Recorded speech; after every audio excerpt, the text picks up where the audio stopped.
Ramiro Serna Castillo, muchas gracias por esta entrevista a América Sin Muros. Sé que tu trayectoria, además del Instituto Nacional de Desarrollo Social Indesol, ha sido siempre en temas de gran preocupación social para mexicanos, para migrantes, para personas vulnerables.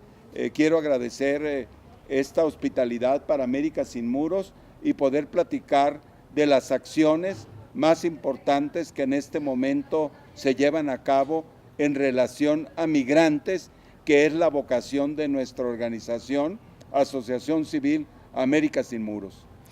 Bueno, Bernardo, pues el agradecido soy yo, porque la verdad es que poder compartir una parte de lo que hace el Instituto Nacional de Desarrollo Social, cuya titular es la licenciada María Angélica Luna Parra, es para nosotros muy importante, porque siempre hay que visibilizar el trabajo que hacen las organizaciones de la sociedad civil en colaboración con el instituto. Y bueno, la verdad es que sí tengo muchos años trabajando en estos temas, desde la fundación del instituto hace 25 años, y antes ya estábamos trabajando desde aquellas épocas en que los flujos migratorios del sur de nuestro país venían al Soconusco, procedentes de Guatemala, y que siguen viniendo a trabajar en las fincas cafetaleras, hasta aquella irrupción producto de una violencia generalizada, dramática, que sucedió en Centroamérica, particularmente en Guatemala, y que bueno, a mí me tocó participar en la atención, en una de las partes de la atención. No fui el único, desde luego, muchas organizaciones e instituciones afortunadamente participamos. La Comar también. La Comar, entre ellas ACNUR, organismos locales, todavía no tan fuertes como ahora, y yo, por parte de la Universidad Nacional Autónoma de México, me tocó coordinar algunas brigadas para la atención de los campamentos de refugiados guatemaltecos en Chiapas, particularmente desde la Facultad de Filosofía y Letras, de donde yo era consejero universitario. Y ya había yo trabajado antes en las acciones migratorias en Nicaragua, en El Salvador, en Honduras, y en esa ocasión, bueno, en el 82, estoy hablando de los 80s, que este flujo llegó a tener más de 60,000 guatemaltecos. Hay quienes dicen más, pero bueno, lo que yo pude estudiar y trabajar en los campamentos de refugiados, pues fueron esa cantidad aproximadamente. De ahí, bueno, surgió o se fortaleció la idea de que el mundo se aproximaba aceleradamente a una movilidad que siempre ha habido, pero en la medida en que las cuestiones críticas, la propia crisis económica se va acentuando, la movilidad también se va incrementando. México ha sido un país de recepción muy solidario. Me tocó también participar desde antes de esto del 82, cuando nuestros vecinos desde Chile venían para acá. Mi carrera, que es estudios latinoamericanos, pues me daba esa visión también de conjunto. Y bueno, pues tuvimos la oportunidad. O sea, del golpe de Estado. Desde el golpe de Estado en el 73 en Chile, y las dictaduras latinoamericanas, la de Argentina, que fue brutal, ¿no? En el 76, todos esos años en el que uruguayos, argentinos, chilenos encontraban en nuestro país un oasis, y hay que decirlo claramente. De ahí, por eso vengo yo trabajando con migrantes de ya muchos años, y ahora en el Indesol la verdad es que es un espacio muy abierto, muy plural, que atiende sin distingos partidistas de ninguna naturaleza, sino a todos estos movimientos sociales, no solamente el tema de migrantes, desde luego. Tenemos alrededor de 38,000 organizaciones inscritas en el Registro Federal de las Organizaciones de la Sociedad Civil, y de ellas encontramos alrededor de 900 organizaciones que se dedican al tema de atención a la población migrante. De tal manera que es un espacio casi natural, digamos, en el que encuentran las organizaciones posibilidades de presentar sus proyectos para atender a la población migrante, mexicana e internacional, de otros países. Porque hay que decir que aquí también tenemos la atención a la población migrante, que no le ubicamos como tal de manera, digamos, general, sino nos referimos a la migración de otros países. Pero hay que decirlo, en nuestro país tenemos una movilidad que si pusiéramos una velita o una pintura fluorescente a los que se mueven por nuestro país, mexicanos, tendríamos un mapa con mucho movimiento. Más de 3.5 millones de jornaleros agrícolas migrantes se mueven del sureste. Migración interna. Migración interna, se mueven del sureste de nuestro país hacia el circuito del noroeste. Y eso también es atendido por Indesol, es decir, a través de las organizaciones de la sociedad civil que atienden jornaleros agrícolas migrantes también. Pero ahora que se ha venido esta recomposición mundial, que todo el mundo vemos, que hay una movilidad en el planeta, en el que causas que todos vemos producto en muchos casos de la violencia generalizada en algunos países, en otros buscando oportunidades de vida, pues obviamente nuestro país tiene características muy peculiares, no solamente de paso, que bueno, era de tránsito, se le conocía, ahora tenemos de retorno, ahora tenemos también de condiciones en las que la gente busca quedarse, con calidad de refugiado, por ejemplo. Es decir, la migración en nuestro país ha adquirido diferentes... De tránsito a destino. Así es, así es. Y bueno, esta última fase, fíjate, Bernardo, que me tocó a mí contribuir modestamente junto con otras dependencias. El Indesol participó para la atención de este flujo extraordinario de migrantes procedentes de Brasil, pero que son haitianos y africanos. Y el año pasado fue una experiencia realmente extraordinaria. No la había yo vivido así, a pesar de que yo viví también movimientos migratorios en Medio Oriente y en la vieja Yugoslavia. No había visto un fenómeno tan interesante como el que viví en la frontera norte de nuestro país, donde solo por decirte un detalle, en una noche que no teníamos dónde acomodar a tantos migrantes que llegan, porque de la frontera sur de nuestro país salía o sale un autobús desde Tapachula a Tijuana cada semana. Y en ese tiempo salían 4 diarios y no había capacidad de atención en todos los lugares, al mismo tiempo, digamos. Y en solo una noche que no podíamos acomodar a más de 600 migrantes, acomodamos a los niños y a las mujeres en los albergues que voy a comentar más adelante cómo los constituimos. Pero no pudimos acomodar a todos, sobre todo a los adultos, entonces los reunimos en el patio de una escuela y fue tan interesante encontrarnos a visitantes, a migrantes de 22 nacionalidades. En Tijuana. En Tijuana. Un tema que es relevante desde el punto de vista del tránsito de migrantes de otros países. Señalabas en el caso del año pasado en Tijuana, 22 países de origen.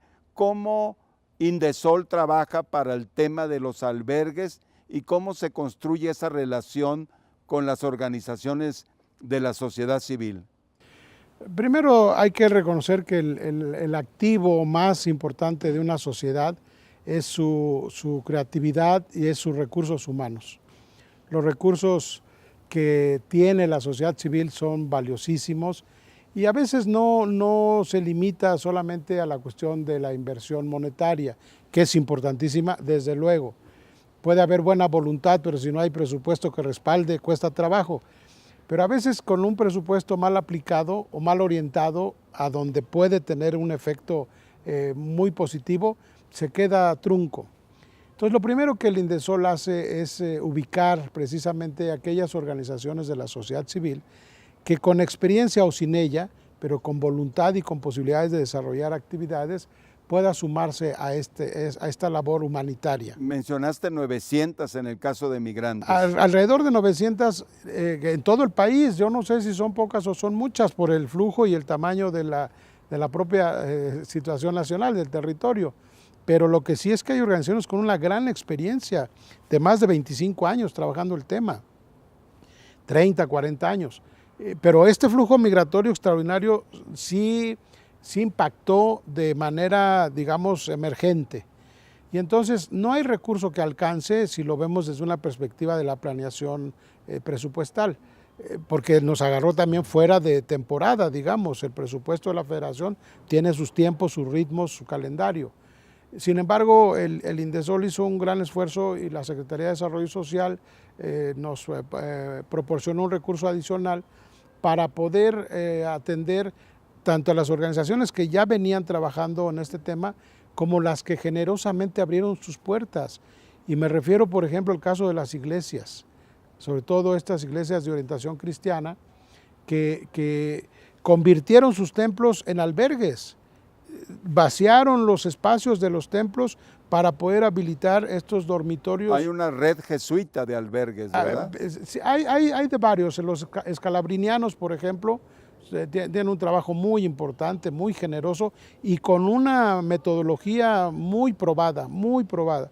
Pero hay otras que no tenían ni siquiera esa idea. Es más, ni siquiera son asociaciones civiles, son asociaciones religiosas que la ley les posibilita, pero no les faculta para atender de esta manera ni recibir recursos públicos, porque su dedicación es a otra cosa, a fomentar su culto, etc.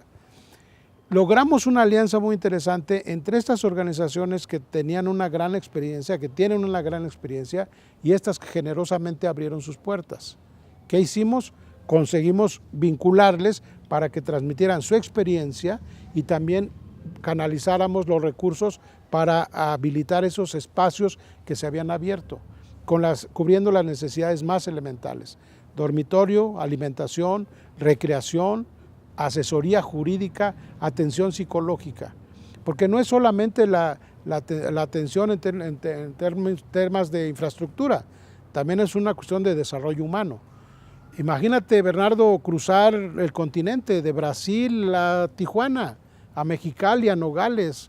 Es una cosa impresionante, se dice muy fácil. Y si de Centroamérica o de Tapachula a Tijuana hay una serie de adversidades, imaginémonos cruzar 19 países. Entonces el tema de la salud mental, el tema emocional también es parte de lo que ustedes apoyan a los albergues y a los migrantes. Así es, buscamos organizaciones e instituciones que tengan esa experiencia. El caso específico de las universidades. La UNAM tiene una instancia de la Facultad de Psicología para intervención en crisis, por ejemplo. Bueno, el INDESOL no puede hacer todo, pero sí puede vincular como ejemplos como eso para que se aproveche al máximo lo que cada institución tiene. Programas gubernamentales para el abasto, por ejemplo. Sí podemos nosotros decirle a DICONSA, a LICONSA, cuáles son los albergues que realmente necesitan el apoyo para orientar y donde hay organizaciones que van a hacer un uso adecuado, estupendo del apoyo que se les puede dar. Donde los servicios médicos de la Secretaría de Salud y demás instancias federales pueden canalizar su ayuda. Por eso yo digo que no todo es un recurso económico líquido en ese momento. Todo lo demás cuenta, desde luego, pero sacamos una convocatoria específica donde aportamos recursos a las organizaciones para tener funcionando alrededor de 33 albergues, ¿no? Tanto en el norte, la gran mayoría, como en el sur, donde iban llegando estos migrantes. Sobre el tema del sur, Ramiro, tu perspectiva, digamos, personal, digamos, no oficial, sobre la presión que ejerce Estados Unidos. Circula mucho la idea en algunos medios académicos, periodísticos, de que México de alguna manera tiene que servir como dique, como una manera de parar esa migración, pues por las situaciones de violencia, situación económica. ¿Crees que efectivamente Estados Unidos ha tenido la capacidad o cómo México responde si es que existen esas presiones? Bueno, como todo el mundo sabemos en términos de geopolítica, pues hay una configuración, una reconfiguración en la cuestión global, desde luego, y bueno, nuestra región es una región de muchísima trascendencia, no solamente para los intereses internacionales o particularmente de los Estados Unidos, sino en general. Nosotros tenemos una digamos, entre la tradición de recepción solidaria, pero también una situación en la que no hay un acuerdo global sobre la migración, un acuerdo global entre los países. Nos falta, la propia CEPAL señala que mientras no tengamos un acuerdo global, va a ser muy complicado decir de manera mecánica cuál debería de ser la respuesta de cada uno de los países. No es tan sencillo definir, y eso lo veníamos discutiendo ahora en Guadalajara, en este evento que hubo, el segundo Encuentro Nacional de Derechos Humanos y Migración, que no puede hacerse con recetas tan sencillas como decir, abramos las fronteras y no pasa nada. Sí pasa, si no lo tenemos organizado, planeado, reglamentado, con recursos y en una visión estratégica. Pero lo que sí creo es que no podemos abandonar nuestra tradición solidaria, no podemos, eso es una cuestión de principios. Y no lo digo desde el punto de vista personal, también institucional, porque no podemos abandonar nuestras obligaciones constitucionales. No es una cuestión de personal, sino institucional también. De tal manera que el ir fortaleciendo las organizaciones de la sociedad civil puede impedir que se conviertan estos muros no construidos, pero reales, ¿no? Es decir, tenemos que seguir manteniendo un diálogo tanto con los gobiernos centroamericanos, en el caso particular de Centroamérica, como con las sociedades y las organizaciones, porque si lo vemos solamente el fenómeno desde un punto de vista local, estamos perdiendo esta gran visión que necesitamos construir entre todos, porque mientras en los países de origen no tengamos una política migratoria ordenada, migrar es un derecho, hay que plantearlo, pero a veces se migra de manera forzada, entonces ya no es tan un derecho que digamos, para salvar la vida, para buscar un empleo, etcétera. Tenemos que hacer una política integral que atienda las causas de la migración cuando es una migración forzada. Cuando yo quiero trasladarme a buscar oportunidades de empleo, bueno, es mi derecho, pero si tengo que huir porque o salvo la vida o me quedo ahí o me incorporan a las bandas criminales, ya estamos hablando de otra cosa. Y en el caso de Indesol, cuando hay una decisión de personas de desplazamiento forzado, por ejemplo, de Centroamérica, nosotros en América Sin Muros hemos recibido testimonios de personas que corren peligro, lo ha señalado, ¿no? Por la situación en su país de origen y luego no obtienen aquí en México pues un estatus de refugiado, de protección. ¿Ustedes pueden hacer algo en eso o es una tarea exclusivamente del Instituto Nacional de Migración cuando ven el caso de personas que corren riesgo de ser retornados a sus países? Es evidente que es una responsabilidad de todas las instituciones. Desde luego que cada quien tiene sus atribuciones muy específicas, su normatividad muy claramente definida, pero nadie puede ser indiferente. Nosotros decimos que la indiferencia es complicidad y entonces tenemos que quitarnos esa situación. No me compete a mí, no, sí me compete como institución canalizar a la instancia correspondiente y señalarle a la instancia correspondiente lo que nosotros vemos. Y si nosotros vemos, por ejemplo, que las estaciones migratorias deben de tener una atención más adecuada y que hay organizaciones que pueden dar su opinión profesionalmente, hay que abrir esos espacios. Una sociedad que se cierra a los diálogos y a las opiniones, por diferentes que sean, pues no puede enriquecer su actividad. Por eso nosotros, aunque no somos la instancia migratoria, sí tenemos una relación extraordinaria con el Instituto Nacional de Migración, con ACNUR, vamos a capacitar a las organizaciones que trabajan en los albergues para que eficienticen su trabajo también. Ya la cuestión normativa de la cuestión formal de la migración o el estatus migratorio, pues sí, desde luego compete a otra instancia, pero eso no quiere decir que no opinemos y no canalicemos para minimizar los riesgos de violencia y de deportación y de esos tratos, digamos, no positivos hacia las personas, ¿no? Una de las tareas claves de tu Dirección General Adjunta es el tema de la capacitación. ¿Podrías abundar un poco cómo se organiza en este momento, qué programas hay para que el auditorio de América Sin Muros sepa lo que son las tareas de capacitación en Indesol? Con todo gusto, Bernardo. Mira, tenemos varias cosas. Una es acompañar a esas organizaciones que ya trabajan con muchos años de experiencia para que participen en las convocatorias que Indesol tiene y que les puedan acercar recursos públicos para su trabajo. ¿Para qué? Para mejorar sus comedores, su infraestructura, su profesionalización, ¿no? Esa es una convocatoria que tenemos dentro del programa de coinversión social. Pero además, capacitación a distancia, que lo hacemos vía internet para que podamos llegar a todo el país y fuera del país para motivar a nuestros connacionales, a nuestros compatriotas, a modificar a veces esta situación de desinformación, digamos, de que no veamos a los migrantes y mucho menos a nuestros compatriotas que retornan como un problema. Como un estigma como también. un estigma, sino como una oportunidad de desarrollo. Y por eso estamos impulsando la creación, en caso particular de uno de los proyectos, de una red nacional de turismo y trabajo comunitario. Es muy fácil decirle a nuestros connacionales que regresan, consíganse una chamba. Qué bueno que llegaron, ahora consíganse un empleo. Es muy sencillo decirlo. ¿Cómo le hacemos? Entonces estamos aprovechando el potencial de nuestros retornados, nuestros compatriotas, que en las comunidades, con las organizaciones que ya están constituidas, abramos espacios de turismo y trabajo comunitario. ¿Qué quiere decir? Que vamos a promover que muchachos estadounidenses, canadienses y europeos vengan a esas comunidades a trabajar voluntariamente también y entonces aprovechar aquella energía que traen los nuestros, que tuve en una comunidad y hicimos un pequeño censo de las mujeres que estaban regresando a Chiapas y encontramos plomeras, jardineras, electricistas, gente que trabajó en el trabajo doméstico, con una capacidad de trabajo impresionante. Entonces, en lugar de decir que eso es un problema, no, al contrario, es una gran oportunidad. Y la capacitación en línea, ¿qué requisitos hay un poco para que el público sepa si hay algún requisito, cómo se inscriben?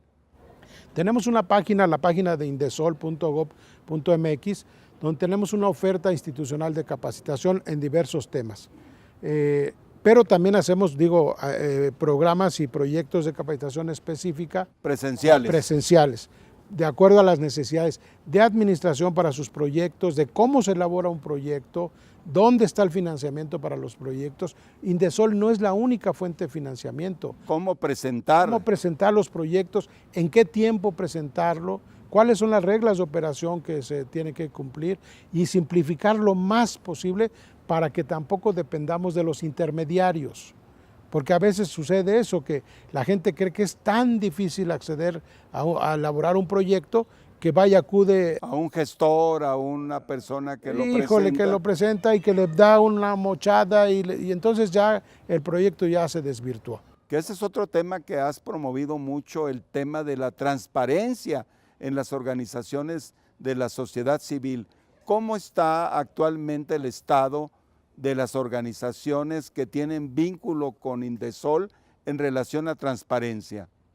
Déjame decirte, Bernardo, que nos sentimos muy orgullosos, muy contentos, y en el buen sentido, en el mejor de los sentidos, porque en Indesol funciona la Contraloría más grande del país. Para empezar, nosotros no palomeamos los proyectos. Se forma una comisión dictaminadora que está constituida por un servidor público que no es de Indesol, pero que conoce del tema, por un académico de una institución reconocida como la UNAM, el POLI, la UAM, etcétera, el Colegio de la Frontera Norte, y por otro lado, organizaciones de la sociedad civil que no son de ese proyecto, pero que conocen del tema. De manera colegiada, el Indesol solamente es el secretario técnico, levanta el acta, pero quien decide el proyecto que van a apoyar es esa comisión dictaminadora. Una vez que es aprobado o que es elegido ese proyecto y se entregan los recursos, también hay una fiscalización permanente, continua. Las organizaciones están obligadas a presentarnos sus informes para poder ser sujetos de continuación en los apoyos, de participar en él. De manera que, por fortuna, no tenemos queja alguna de desvío de recursos en términos, claro, hay que a alguien le faltó una nota, pues tiene unos días para, ¿no? Pero en términos así de que hubiera señalamientos de corrupción, etcétera, de opacidad, afortunadamente se garantiza que no existe eso por la transparencia desde el principio del proyecto.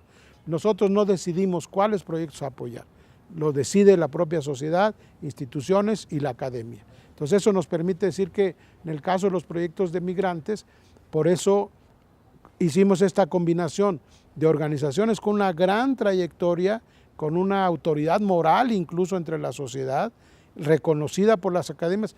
Dictaminamos en el Colegio de la Frontera Norte, por ejemplo, el caso de los migrantes que atendimos, bueno, con académicos de alto nivel, que no se van a prestar una cuestión de cochupo ni nada por el estilo, organizaciones reconocidas, gobierno de los estados que están en ese tema y organizaciones que quieren acceder, pero que no tenían esa experiencia. Pero no se trataba de darles recurso como si fueran sobres a repartir, sino con un proyecto bien establecido y con una dictaminación colegiada. Esa es una garantía de transparencia que afortunadamente, no solo en este tema, en los cientos de proyectos que tiene Indesol cada año, se garantiza que así se dictamine. En el caso de trata de personas, cuando ustedes al estar trabajando en diferentes ciudades del país detectan alguna situación de esa naturaleza, entiendo yo que hay autoridades, pero ustedes pueden también, como lo señalabas en algún momento, llamar la atención cuando ustedes se dan cuenta del tema de trata de personas.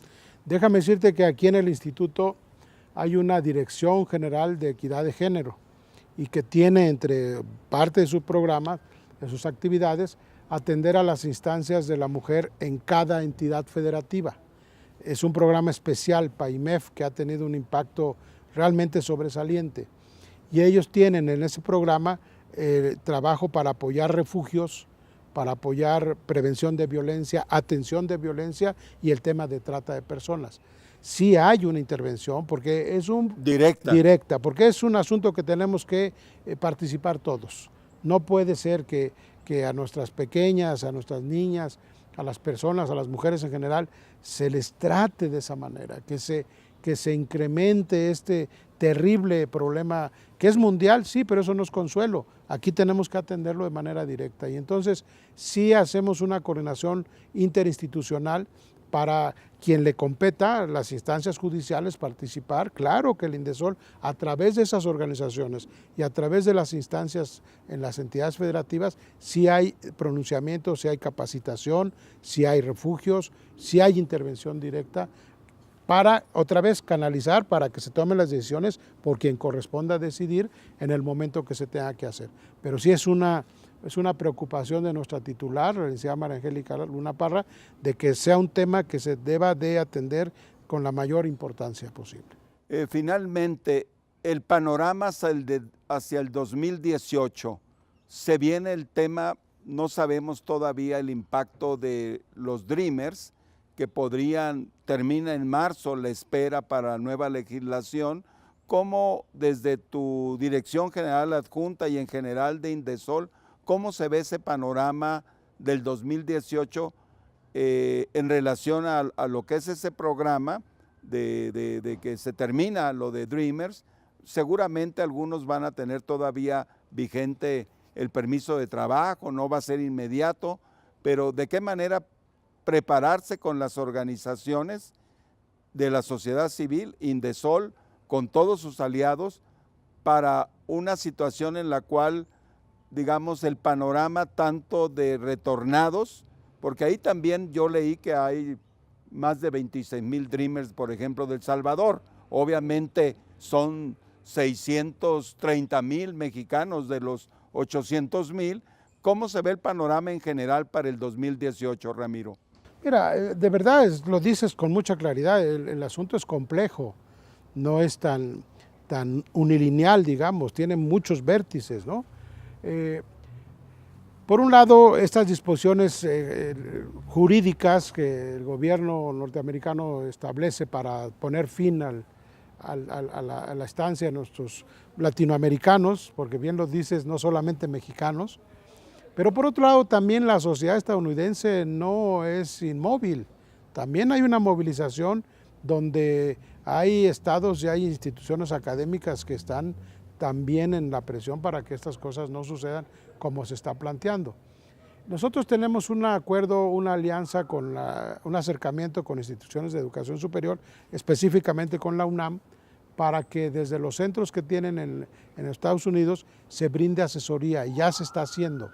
La UNAM está abriendo despachos en sus centros, San Antonio, en los diferentes lugares, Chicago, Los Ángeles, que tiene varios centros y la verdad es que ha sido muy bien visto porque el prestigio que tiene la UNAM, bueno, los muchachos van con toda confianza y platican y tal. Pero nosotros estamos promoviendo con este proyecto que te contaba hace rato de la Red Nacional de Turismo y Trabajo Comunitario. Estamos diciéndole a los muchachos Dreamers allá, oiga, también ustedes pueden hacer su asociación civil, su empresa social, independientemente, ojalá que no suceda, de que sean trasladados a México, pueden trabajar allá con nuestros proyectos y entonces venir, promover que vengan chicos también a participar en los proyectos acá.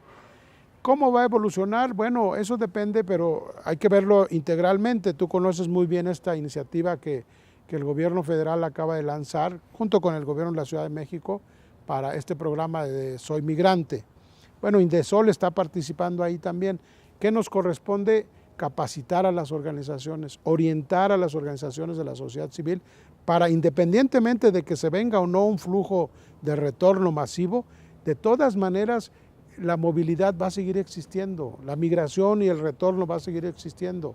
Entonces tenemos que ir profesionalizando a las organizaciones. Entonces sería poco certero decirte que nosotros vamos a atender el flujo de los miles y miles.